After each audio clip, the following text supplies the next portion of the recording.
அவள் தானே எங்கள் புன்னகை, நாள்தோறும் இங்கு பண்டிகை, நம் வானில் வான வேடிக்கை.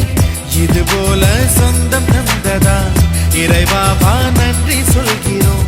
உனக்கேதும் சோகம் தோன்றினா இங்கே வா இன்பம் தருகிறோம்.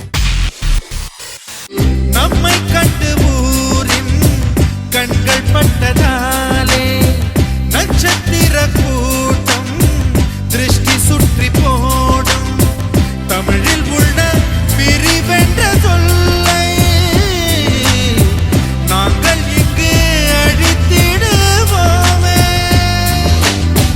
எங்களுக்குள் நாங்கள் செல்ல பேரை வைத்துக் கொண்டு செல்லமாக நாளும் சொல்லி சொல்லி பார்ப்பதொன்று.